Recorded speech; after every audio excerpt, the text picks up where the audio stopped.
everybody. Hope you're doing all right. I was kind of bored today, so I decided to do a video on the saga of the magic mushroom debacle. And let me put the camera down so I can show you what I'm doing. You'd be amazed if you saw my tripod for today. I misplaced my tripod. Okay, so you've all seen my magic mushroom that I made. And I have it on, I decided this light here was the best for displaying the colors on top, as opposed to, you know, how some of those solar lights are, that they block the top. So this works pretty well, even though I'm not really happy with the brightness of it, but we'll work on that. But what I'm finding is that my mold that I originally made the magic mushroom with, right? You think that would be good? Perfect, magic mushroom? Yeah. Okay. It doesn't really fit the bulb well, and I'm not really happy with the adhesives that I've tested. So what I'm going to do is, because you kind of have to think about if you want to put this stuff out in the world to sell, you know, this light, these cheap China lights, you'd be lucky if they last a year. So you have to think about the customer, the client, being able to have the ability to switch out the lights and still maintain the magic mushroom.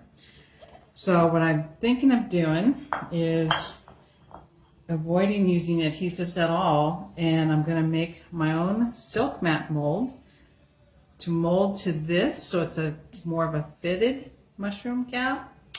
And my other objective is to make it, hello, hello, mwah. This is my crazy one, but she's like the sweetest cat I've ever had in my life.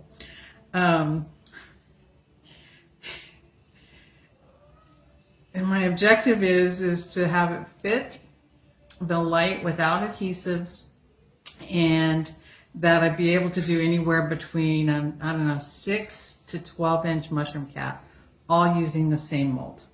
So basically what I'm going to do is I'm going to take this off, and I'm going to place that aside. This is the SilkeMat. I just bought the beginner's kit because I really have no idea what I'm doing. And I'm going to cut this in half so I don't destroy the whole thing. Okay.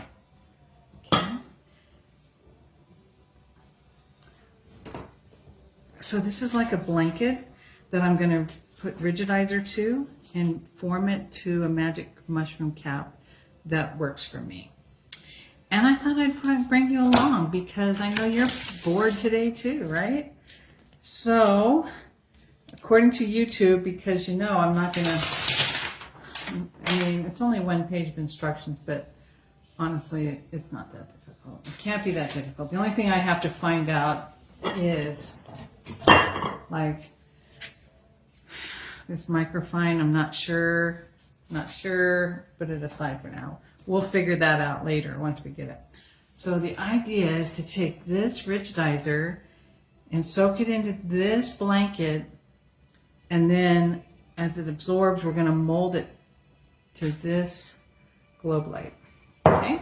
Are you with me? I think you are. Oh my goodness. Okay. Let's get rid of this first. Let's see if I can do it there.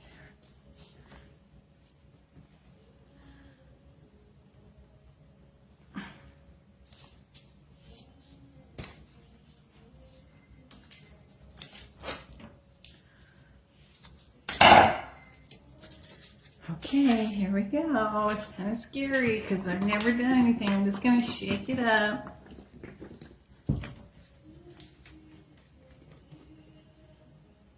Okay.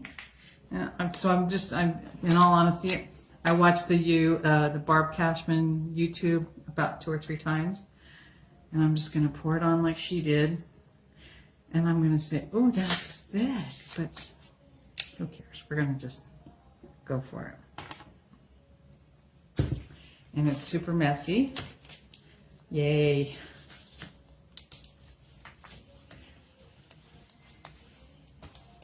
Okay.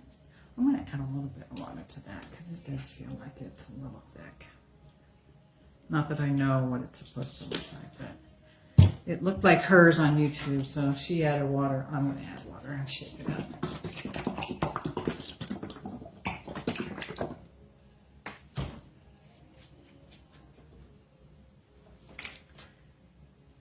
Okay. And I'm just going to use my hand. I'm going to get it off into these corners.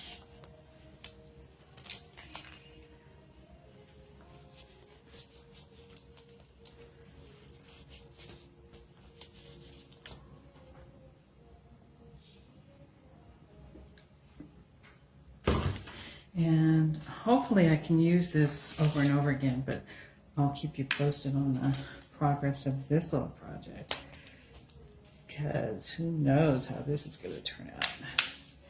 I'm sure it'll be fine. Everybody raves about SilkeMat, and so I thought I'd give it a try. I'm going to chop these edges.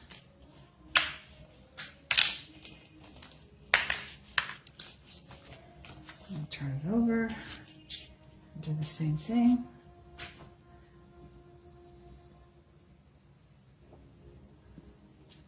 And this is going to basically soak in from both sides.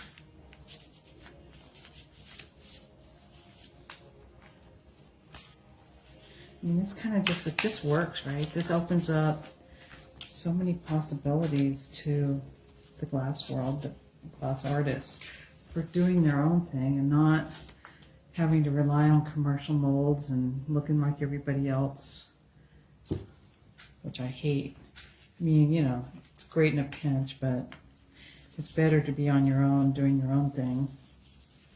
Okay. All right, so I'm gonna, what am I gonna do? I don't know.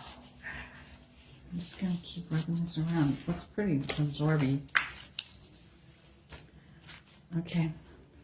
So, for sure, I'm going to use this underneath and basically round that out about in the middle of the fabric and round it out so it hugs that globe. And then I got to figure out what to do with the rest. So I'm going to put you on hold for a minute. And we'll be right back. Okay, so I decided to take a little bit of newspaper to help me form this funky little mushroom cap. And take my handy dandy Epoch Times, because that's the only newspaper that's worth my money.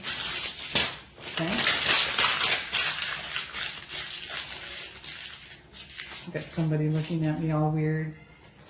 And it's not a cat. Okay, and now I'm just gonna like, I really don't know how this is gonna work, but yeah.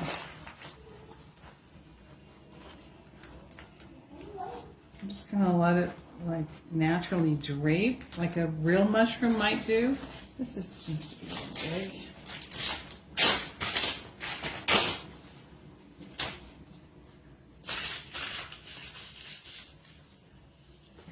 There.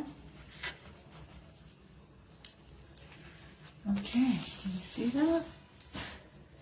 Now Barbara says that this is going to shrink a little bit as it dries and as it's fired, so I guess I need to like make sure that I have enough room on this globe that it's not so tight that I lose my objective number one, right?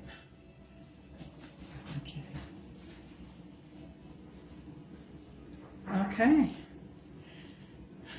Well, I'm not really sure it looks like a mushroom, but it's going to be my mushroom. It's going to be my magic mushroom. And as far as magic mushrooms are concerned, don't eat them. If you don't know what you're eating.